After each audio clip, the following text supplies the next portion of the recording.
internet is back. Needless to say, the whole household is much relieved.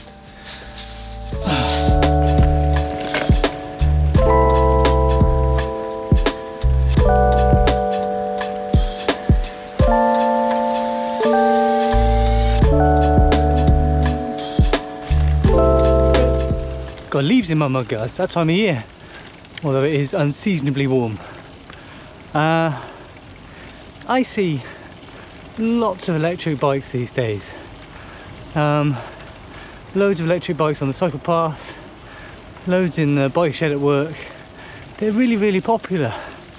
And of course I'm kind of old school. I think the bike should be cheap and simple and powered by our own two legs, and nobody needs electric bikes. Just get out there and ride a normal bike.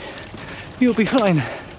They're expensive, they're heavy, you have to plug the batteries in and charge them and all that sort of stuff. Whereas of course we could just use our own bodies to power ourselves along. Morning. Hiya. Oh. I'm completely wrong, of course. It's probably my ego talking, because I've made this decision to ride an unpowered bike, and because I get overtaken by electric bikes all the time. I get to cycle to work on the cycle path, away from the road, through the woods every day to work and back. And anything that gets other people to do that, if an electric bike gives you the confidence to cycle up and down these hills and slopes of Welsh cycle paths, if an electric bike gives you the confidence to get to work and back, and to get to work and back without being all sweaty and horrible, brilliant, do it, go for it. Electric bikes are a great invention. The more people we have commuting to work by bike on cycle paths, the fewer people we have driving cars on roads. That's better for everybody, right? The other people on the roads.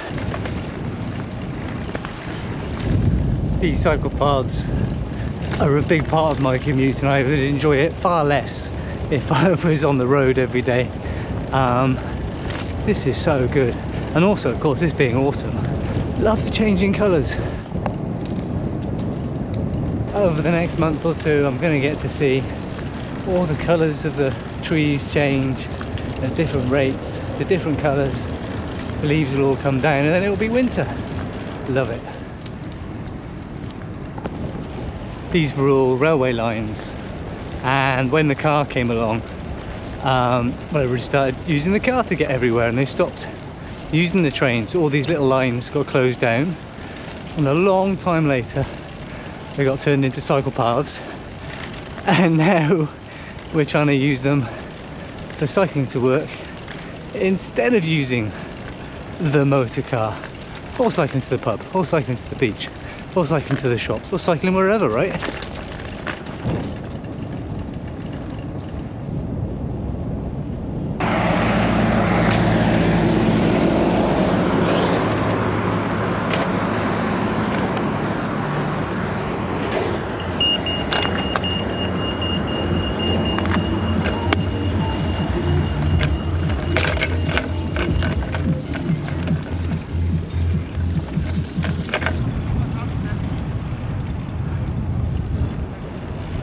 Cycling is a safe and healthy activity. If an electric bike gives you the confidence to get out and do it, go for it. I totally recommend cycling to work.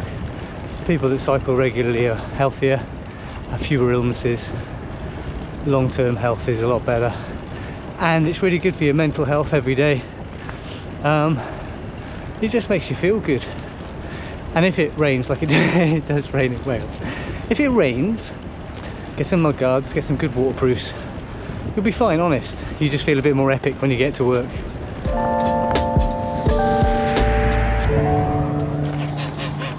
Morning.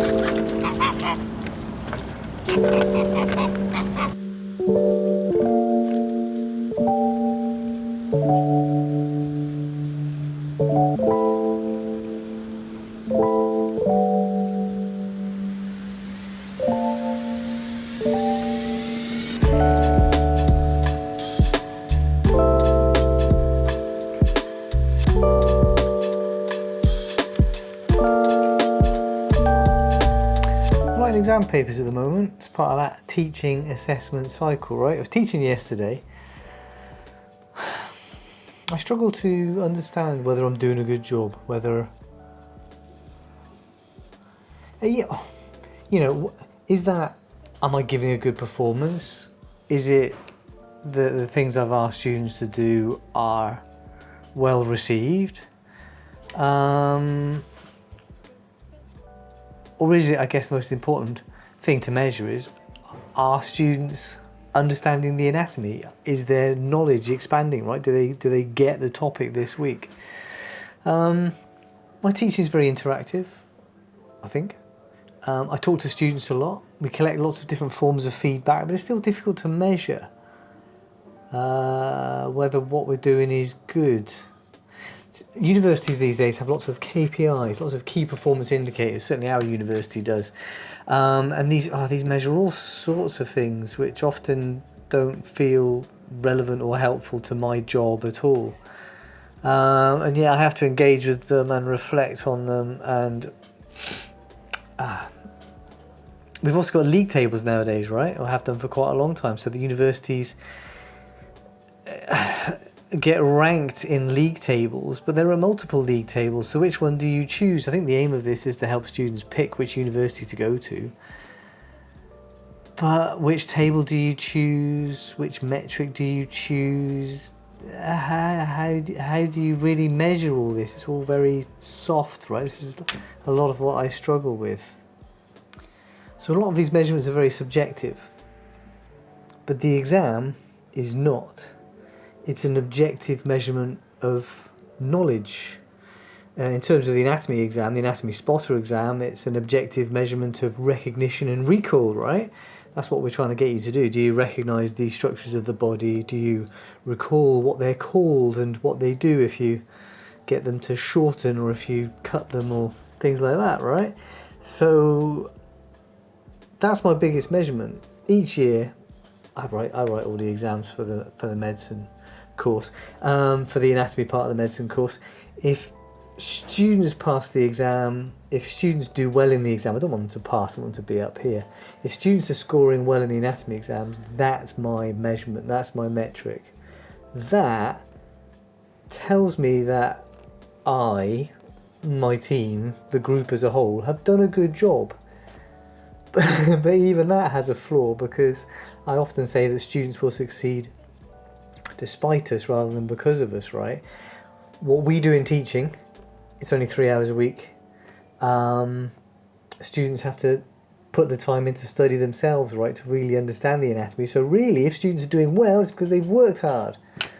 But I put all the tools in place so that they can work hard and...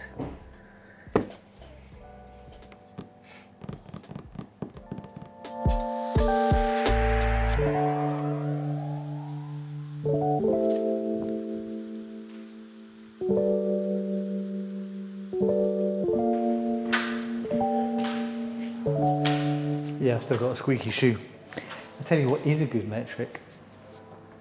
After 3 hours of teaching yesterday, at lunchtime, this room was still filled with students that were really interested in the anatomy we were looking at, because they had handheld ultrasound probes and they were studying their own anatomy. I love that. And the prosection room was also still filled with students interested in studying the cadaver after the lesson had finished, when they were supposed to be going for lunch. That I love. That's not going to get captured by any KPIs, is it? But we're doing a good job at engaging the students and engaging their interest, and that's probably the hardest thing to do, right? Or is it? Because anatomy is just cool, right? Right. I get paid either way.